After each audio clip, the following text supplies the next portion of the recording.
Hey y'all, so picking up where we left off last, I got to get the fuel tank out of this van and start getting the new one set up. Get the new sending unit modified with the new fuel pump. Get that thing stuck back up in there and get this van so I get it out the door and do most of the completion work outside or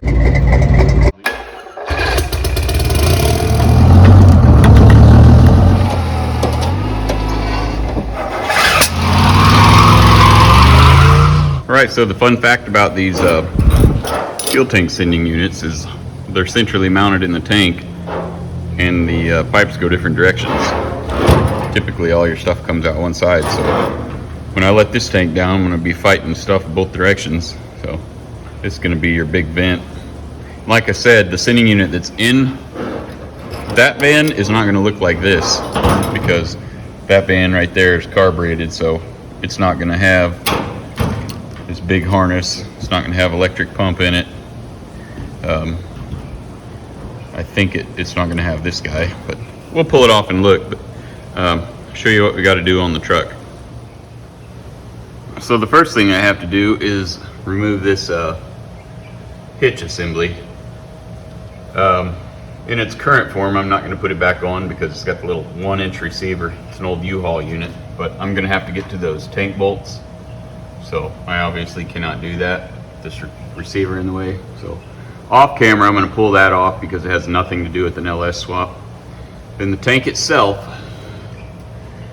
I've got to get that hose off and then my vent hose off. And you can see in between them there's a ground for the fuel tank sending unit. Then on the other side, on this side, we have our return and feed lines. See them going right up over the top of the tank there. So those I'm not going to be able to access till I drop the tank down some. But first step is going to be getting that thing out of the way. I'll looby-dooby those up, slip my hose connections off, and then bring you back when it's time to kind of drop this dude down. Alright fellers, pretty much got this sucker ready to come out. I busted those loose. I got that hitch out of the way, which sucked because there was a couple of bumper bolts that go through it and they were spinning, so those are always great. Quick tech tip, when you've got your old fuel hoses and stuff, just soak the hose, the neck, get it where you can actually get on there and just whoop, whoop, whoop, whoop, spin that thing real good. Soak it down so that when this tank starts to drop, it'll just pop right out of there and won't catch you. I mean, it's gonna hang up a little bit anyways, but makes it a way easier.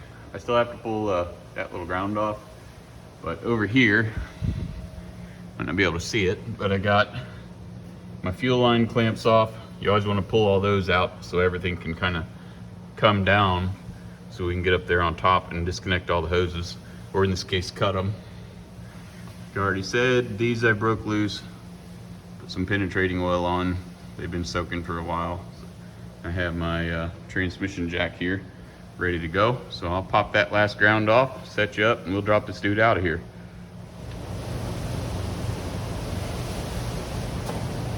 Okie dokie. I got my transmission jack. I got just a tiny bit of pressure on it, just enough to just put a tiny bit of a dimple.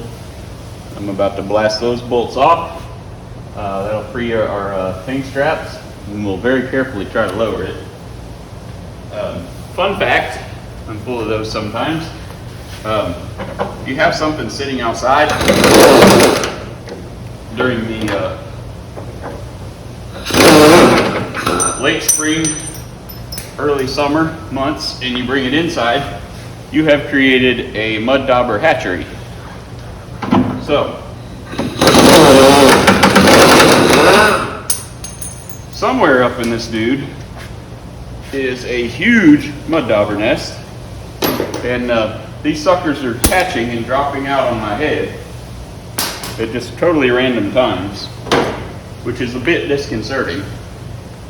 I'm not much of a bee fan, and I'm definitely not much of a bees dropping on my head while I'm trying to work fan. So, if one happens to drop out on my head, y'all might get a show. I don't do much running, but you might see me do some running. It's gonna be like some Three Stooges stuff going on here. Okay, she's loose. There's some gas in it, but not much. So what I'm gonna do is start dropping it, and I'm gonna try to bring it down on an even keel, you know. So I'm gonna have to try to slip these off. I'm gonna give them one more shot of penetrating oil and see what we got. More of that. Okay. And I can see a bunch of mud dauber nests on top of this tank, but I think they're old. As always, I recommend doing this kind of thing with an extra set of hands. But as you guys already know, that ain't the way it works for me typically.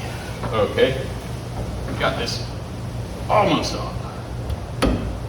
Okay, see, they'll come right off. Unless they're just absolutely dry rotted to you know where. Then you're just gonna have to cut them probably. Okay, that one's spinning. I think I need to slide my jack forward just a hair. Okay. Most of you guys probably don't have the benefit of a transmission jack, but you can also just use a regular floor jack with a big, large piece of board on it, you know. Just kind of keep it stable coming down. Be all right. Just be real cautious that your head isn't underneath the filler nozzle if it's got fuel in it. And don't let it drop too far one direction or the other. Okay. Got her dropped a couple inches. I gotta work this off. Hopefully without, yep, there it went. Coming right off, a little penetrating oil. Make sure my wires are out of the way. Okay.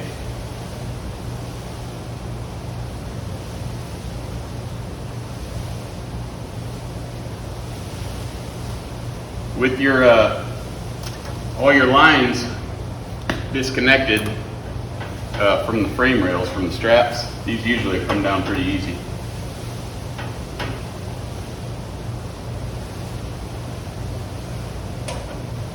Okay, this is a good workable height. I've got one wire going to the top that's just starting to come up tight, so I'll call that good for now and set you up so you can see what we're working on up here. So this is what we got going on top of the tank. See all these mud dauber nests?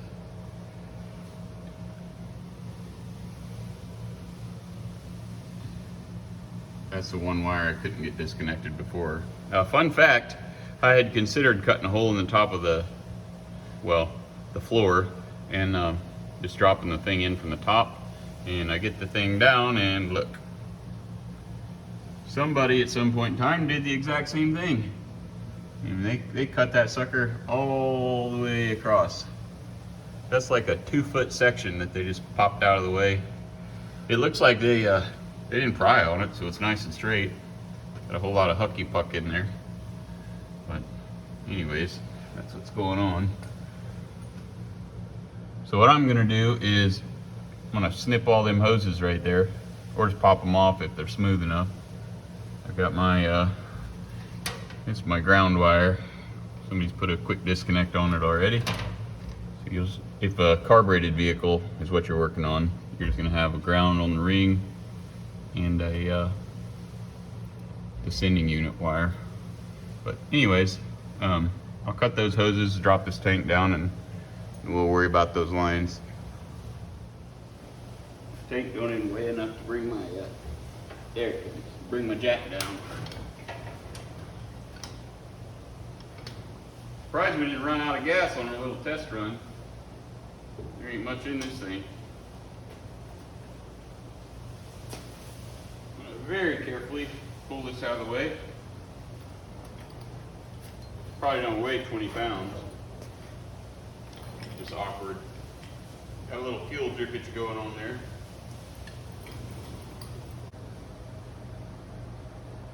So here's the old fuel tank assembly.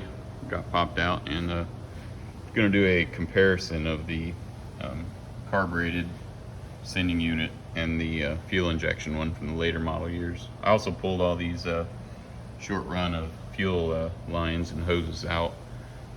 we're not going to be utilizing any of those, at least not this section of them.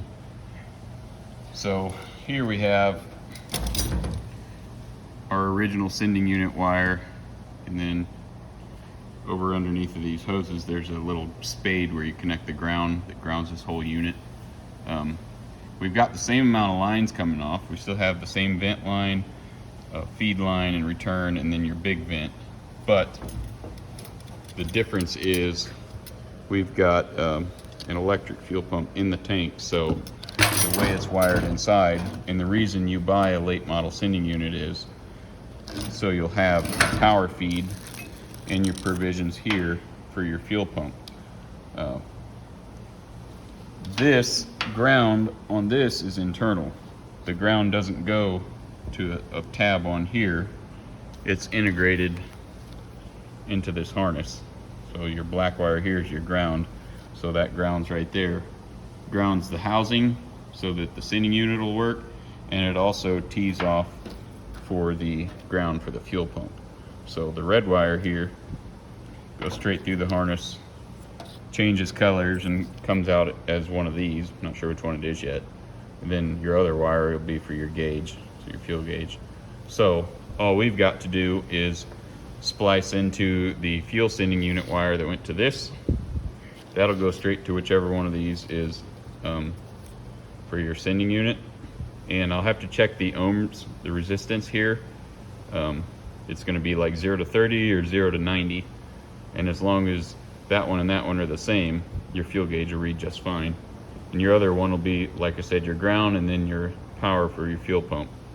Now, on the subject of the power for your fuel pump, that is dependent on what ECM setup you use, whether you use aftermarket, a stock modified harness. That's dependent on that. Your feed for your fuel pump, in my case, is going to be coming right directly out of the ECM. So I'll just have to run my ECM wire straight all the way back to pick up the other end of this harness, and it'll be a done plug and play deal, because the relay is in the harness for the power control unit fuse panel for the ECM. So for me, it's going to be really easy. But if you use like an aftermarket LS harness, it should also have a lead for a fuel pump.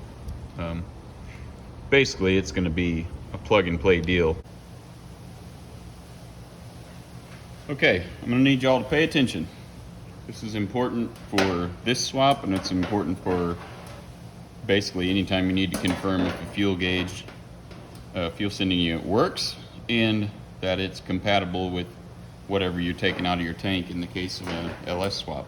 So what we've got to determine is what scale on the ohm meter, what we're looking for from one sending unit to the other. They need to be the same. There's quite a few different variations. 0 to 30, 0 to 90 being the most common on the GM stuff. So this one, I'm getting an intermittent bad connection on this wire. So what I'm going to do is just check on the actual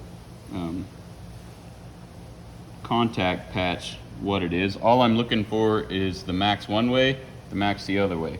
I can't get it to read through this wire. Something's broke. So can you see this meter? Okay, you can see it. So if I put the one prong here, one prong there, see we're showing 92, hold still, okay, about 92, 93 ohms in one position all the way down. So that means this is a 0 to 90 ohm scale meter. And we can just confirm this one. Normally you can do it right through the wiring harness, but since we did it that way on that one, we'll do it the same on this. So we're going to touch our ground, and we're going to touch basically where that blue wire contacts in there. We're looking for the same ohm reading.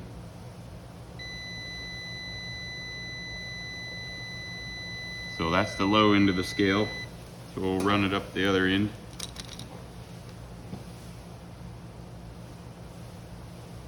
See there, it's 93.1.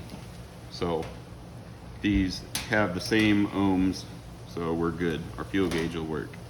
And now I'll show you how a fuel gauge works while we're doing this.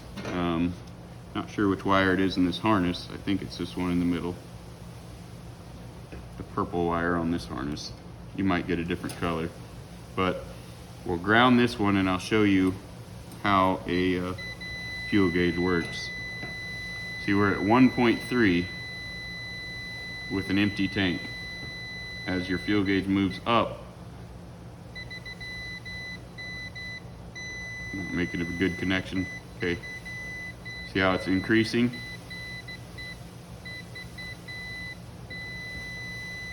See, at a half a tank, we're at like 40, 50 ohms. 3/4 tank, we're at like 60. Full tank, 92.8, whatever. So that's just, your gauge is looking for that resistance. So we know they're the same, so our fuel gauge will work just fine. All right, on to the topic of the fuel pumps. Easy way out doing an LS swap is to not do what I'm doing. The easy way out would be to just mount a external fuel pump down on your frame rail and just use the old return as your return. But that's the easy, the cheap way out that I do not recommend. First off, it's good to have a new fuel tank. Second off, this stuff is cheap. Third off, if you buy a fuel tank sending unit like this one here, it's brand new. Well, that's, you know, it's good. You can check it on the bench. It has high pressure fittings on it already for fuel injection systems. And you can buy adapters that I'll show you later that plug right into these. Then you can buy an in-tank fuel pump. This is an air motive, but there's multiple brands. And you need to be running an in-tank fuel pump. It's much, much quieter. The pump will last a lot longer because it's submerged in gasoline. It'll run cooler. And this being a throttle body injection setup, it's basically a plug and play. You can buy these with or without the pump, but I mean, you buy it without the pump, you're not buying a pump, you're just gonna throw it in the trash. These guys just bolt right in there. And I'm gonna show you how it's all done. But this is essentially almost a direct bolt in for what the factory TBI pump would be.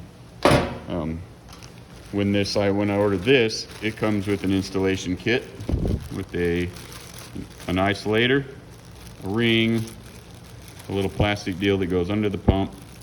It comes with short length of hose. It comes with your sock. This style fuel pump comes with the exact same thing. Also comes with a sock, clamps, extra length of hose.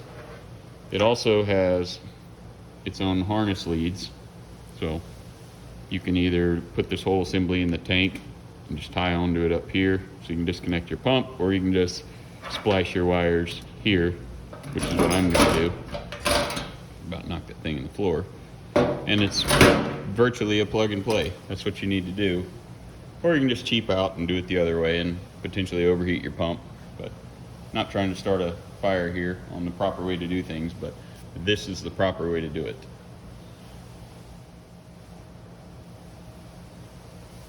So I'm going to show you how easy this is. Stock GM aftermarket fuel pump. So this little guy comes with that sending unit, and I'm going to snip off these two big rubber blocks there. I'm going to leave those two because those will work. Sure these don't go in my gas tank.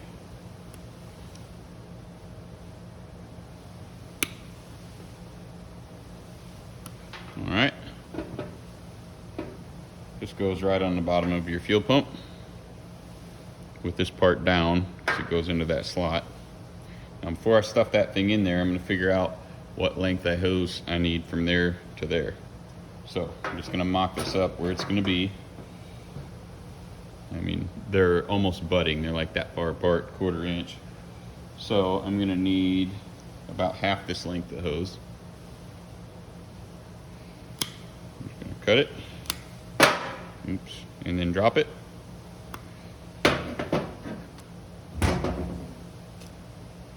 I'm gonna use the shorter of the 2 pieces. Now I'm gonna slide both of my hose clamps up that pipe. Slide my nipple on it. Be careful with these fuel sending units, they're relatively easy to damage. I'm just slide it a little past where it needs to be. Alright, now we're going to take, like I said, this piece. Some of these fits pretty tight, so I'm going to go ahead and stuff it in there first. Then I'm going to take this guy, make sure that it's oriented correctly. Stuff it in there. Turn this so you can see. Gonna pull my rubber nipple off. Okay, that's in the hole. I'll slide this down.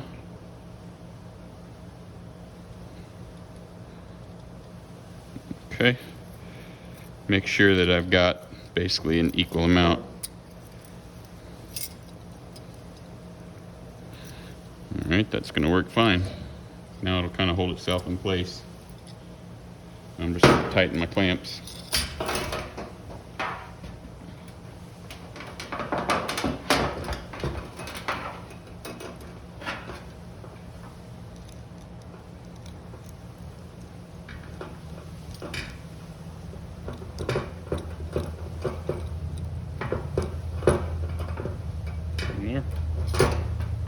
And make sure these are nice and snug. If you don't want to be pulling air, well, I guess it wouldn't be pulling air, potentially bleeding off a tiny bit of fuel pressure inside the tank. So, give them a little extra stank. Not so hard you strip them. Okay.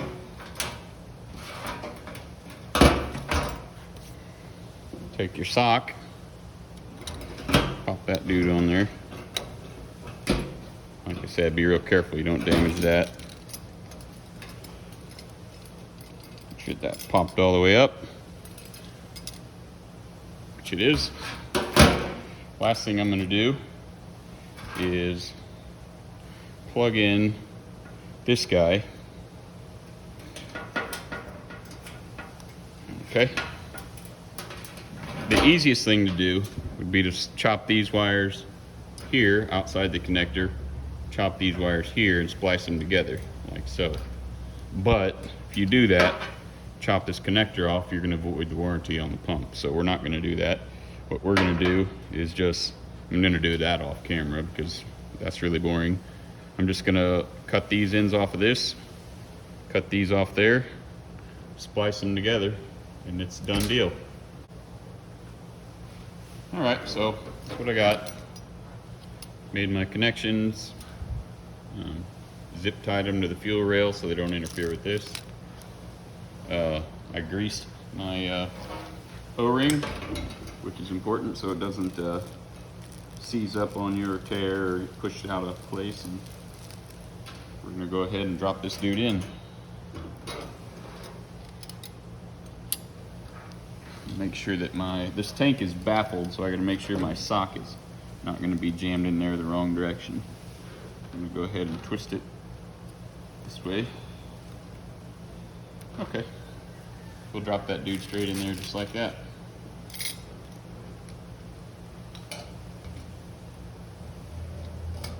This was a brand new tank, so you're not going to have to worry about contaminants in there. And quite honestly, anything that's this vintage, 30, 40 years old or whatever, it's due for a new tank. Just spend the money. Another important thing you should note is that when you push this in there, that it's not bottoming out and smashing your sock into the bottom of the deal. Make sure that she's clocked in. Configuration of this is just slightly different than the other one as far as your angle of your hoses. I'm not crazy about that, honestly. It should be more like this, but not a big deal. Okay, so we turn our lock ring. I'm snapping that thing in there.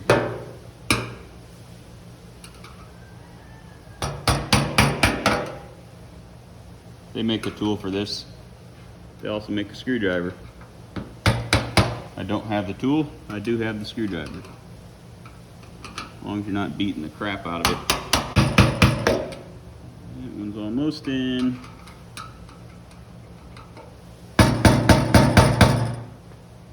We're locked in. All right, moving on to the hoses. I've replaced both of my flexible sections of this hose. I added just a little bit extra to this one here, so it'll kind of give a little bit of squish since this angle is a little bit different than the old one. Next thing to note is on this model year, the neck on the tank is a 1/4 inch larger diameter than the neck of the old one. So what you're going to need to do is grease a new section of hose and wrestle it up on there, and then on this end you're just going to have to draw the clamp down a little snugger than you would. The only other option would be to just cut this out and TIG weld an adapter on there, or just weld it right onto the end of the snout. Or you can just run a flexible hose of this diameter all the way up, but it's a pretty torturous route that it goes through to get there. So this is the easiest option. Just make sure that you clamp it down good. So this is ready to go back in the truck. So we're gonna move over here and show you one more thing. Okay, this is the other reason why I like doing these swaps this way with the factory components. Here we have metric flared fittings, you know, with the no-ring seal. You can buy this part number and this part number. These are Russell brand. These are adapters that go from a number 6, you know, standard hose fitting, to this style of factory line. So this simplifies the swap tremendously. So I put a tiny bit of grease on the end of this O-ring. I'll final tighten these after I shut the camera off, but these are direct adapters, go right straight to this thread pitch. And all this leaves is taking your either your 90 or your straight section of fuel hose and just threading them right on there. And all that would leave for the installation is a return vapor deal. So this is a direct swap. This is rated for fuel injection systems. There's no hose clamps, there's no flaring, cutting, nothing like that. It's direct from factory GM to your new aftermarket style number 6 hose. So this is a fantastic way to do this. All right, this fuel tank is ready to go in. I've got my new hoses on here. I've got my new push-on lines. Both of them are number 6, so here's what you need to make sure you do. My personal preference when I install hoses of an, you know, something that I don't know how long the hose is going to be, I'll just take my whole roll, put a connector on either end of it, and connect them. That way I can, once I get it up in there, I can just lay them right up where they go one at a time and cut them. That way I don't have any waste. That stuff is expensive and hard to get right now. But don't forget to do this. I write right on the tank what my pinouts are for my wiring harness, like what each wire does. Then here I put a dividing line, sorry, not holding it where it needs to be, and mark the front hose is going to be my return, the rear hose is going to be my fuel feed. So that way when this is up in the hole and that's all you can see, you know which one of these is which and don't have to sort them out later. Next thing you want to make sure you do is make sure that all your rub strips there and there are intact. Then you've got one that goes there, which I got to glue back on, and then this guy here. If yours are in good shape, you can just use some weather strip adhesive, like spray adhesive, spray it on the back of your seal, touch it on there, take it back off, let the glue flash off, smack it back down, and it'll stick. But you need to have these in place so you don't rub a hole in it. But I'm gonna go ahead and route these up over the axle, get it set up on the transmission jack, and we'll push that up in the hole and be done with this little project. I'm gonna take my big loop of hoses and shove it over the axle, roughly in the direction that it's gonna be going when it's in the engine. Or, you know what I'm trying to say. I'm no Shakespeare. I'm not the smoothest talker. Anyways, so I'm gonna attempt to push this up into that little slot there. But y'all probably already know that. Or you wouldn't have been watching for this long. Try to hold this stupid thing from rotating. Okay. Try to position this monkey. All right. Pretty much where it needs to be. Sure I'm not having any tangles.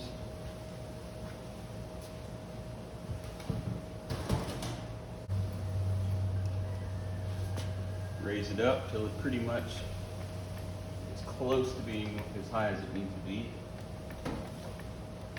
Just enough where it sets in there and it's kind of locked in place front to back.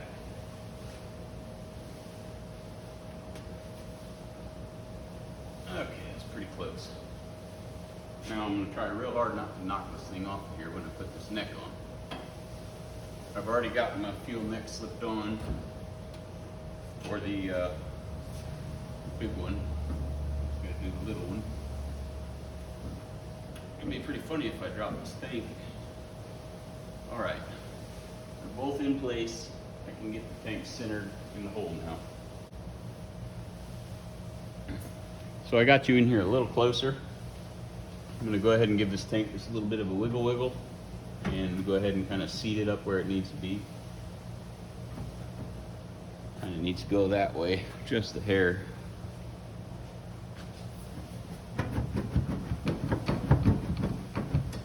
Okay.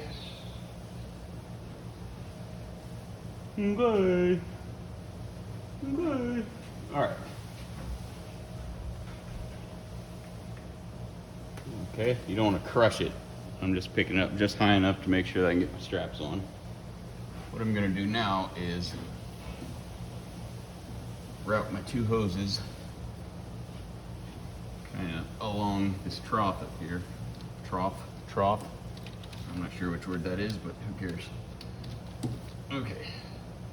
Let me get these tucked up out of the way. Okay. For now, we'll just leave them there. I have to make our connections here, and then probably put our metal hard line back in for the rest of our return. And we've got our sending unit wire. Alrighty then. Last step for this little section is to put my straps back in place. Got my little square washer, got my lock nut, and got my regular nut. Gotta run them back up through here.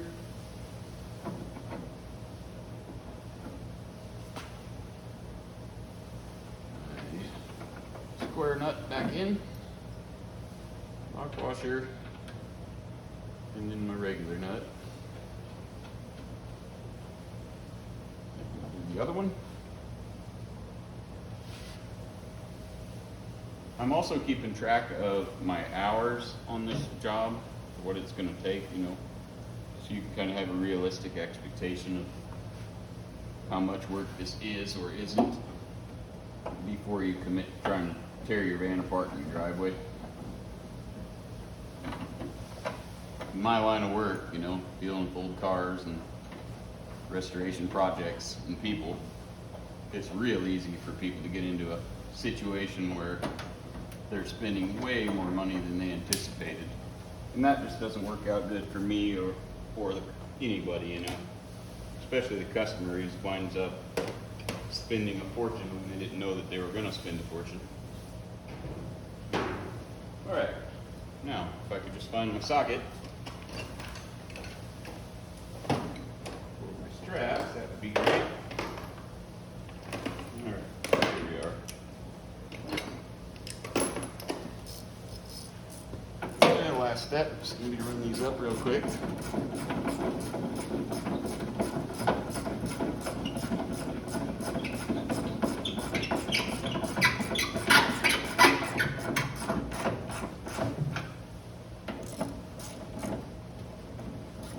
I'm not going to crank these down super tight until after I get the carpet out of the van, so I can get up in there and make sure that those screws aren't stabbing my fuel lines. I don't want to pull this up tight and ram it into the fuel hose and have a big leak as soon as I power the computer up. So I'm going to get it up there where it's not going to move around. Okay, that should be adequate. Now I can move my transmission jack out of the way.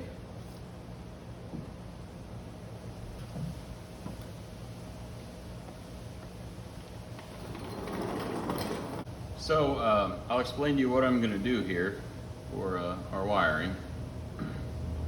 I'm going to cut the purple wire out of this harness behind this connector, and I'm going to splice it in to the sending unit wire for the factory truck harness that goes to the gauge.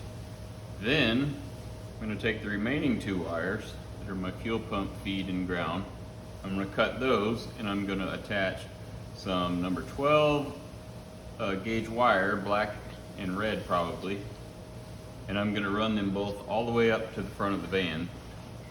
The black is the ground, and I could ground it anywhere on this body or frame that I want to, but since the ECM is controlling the power, I'm going to also just run the ground all the way up straight to the engine block so that it's all tied in 100%. There's no, no voltage drop or anything coming in through the frame have any problems. So power and the ground will go straight to the engine block and or ECM. So I'm going to go ahead and do that off camera and then bring you back and show you what it looks like when we're finished. That'll wrap up the electrical portion of the job back here. All we'll have to do is tie into my fuel pump feed relay on my ECM harness and attach a ground somewhere on the engine. Then we'll move on to the fuel system, and that's not going to take very long at all, so we'll have this buttoned up in no time at all. All right, so what I've got done here is I have about this much of this is the harness from the fuel pump sending unit. I've pulled the purple out, run it up over here, and heat shrunk it, connected it to the tan that's going to the fuel gauge. Once I get this line run, I'll go ahead and screw a clamp up here, tidy this up, and tie it out of the way. What I've got here is a big old run of black and red number 12.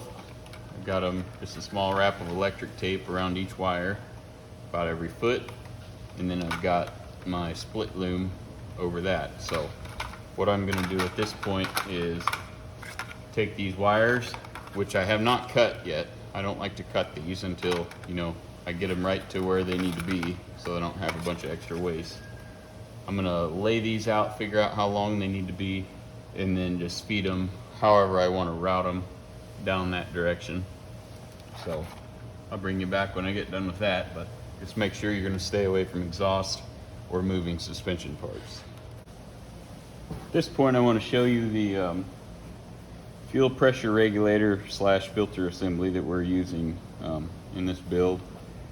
This is a Corvette style fuel return / filter regulator assembly. This is a Speedway part, Speedway Motors 910-12807. They make this in two configurations.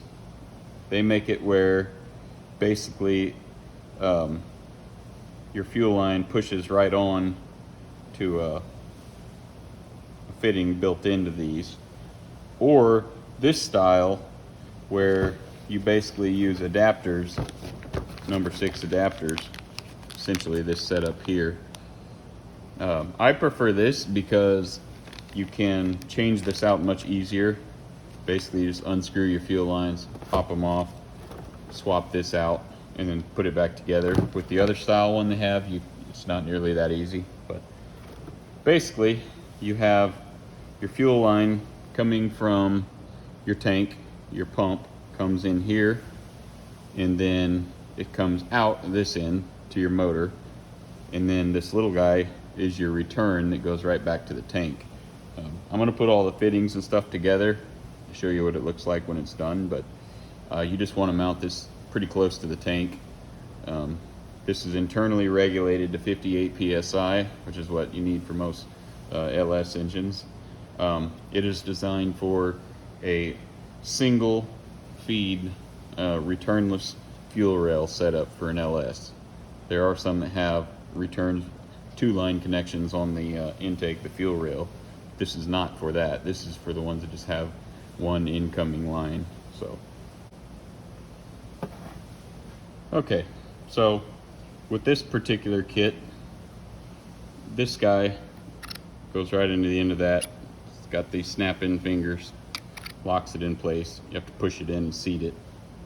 Then comes with these, which are going to be on the end of your fuel hoses. They just thread on like that. This guy here threads on like that. But what I want to show you first is how these work. They have a slotted end on them. Can't really see it very well. Okay, I need to see it. I don't know why they sent a third one of these. I don't need 3, I just need 2 for the here and here. But anyways, I'll show you how this works on this, even though this just snaps into there and it doesn't need to be on there. Basically, this little collar unscrews like so. I put a little bit of grease in here. It goes on just like that. And this little collar threads back in, and that's what keeps it from retained and keeps from blowing off. Now you tighten this up very lightly using an 11/16 and a 5/8 wrench, but we're not doing that on this end. This is just for an illustration, basically. This isn't going to get used. So all we do here is this. Now, that's all there is to it. Incoming from the pump, incoming from the pump, 5/16 return back to the tank, and then this is your single line up to the intake, the fuel rail. So I'm going to find a spot under the van and mount this, and I'll bring you back to show you what I've done. Alright, let me show you where we're at. I've got my filler hoses, my vent hoses secured. I've got those on. They're not tightened all the way up yet, but I have my my purple wire right there. I'm gonna put another clamp on it, but it's tied into my tan. I have reconfigured the real small metal line, my vent line. Basically just reconfigured it, rebent it to get up around the shock and run it over there with those fuel lines. Now I have my fuel lines tucked up in the rail. Hard to see, but turn this light off. I have them run around here where they're clamped. I ran out of these 5/8 clamps, so I'm gonna have to get in here later and put more up. I'm gonna put 2 more here. So these are way up high, way above where the exhaust will be. Then they run over here where they're gonna have another clamp. Now the vapor return line, which I'm gonna run all the way up to the vapor canister, I'm gonna keep it. It's right there. It goes into the factory line. Then you can see my wiring harness. It runs up all down that channel along where the fuel lines are, right there, all the way up to the front. Now, here's where I put my fuel pressure regulator assembly. They're gonna be clamped here, double clamped. It's screwed to the frame rail right there. Good ground, static discharge. Then I've got a my feed line running out, clamp there. Gonna be another clamp there when I get them, and then up to the motor up around the top. So after I put those clamps on, the fuel line setup and tank assembly is done. So we can get this thing off the rack and move on to the engine bay.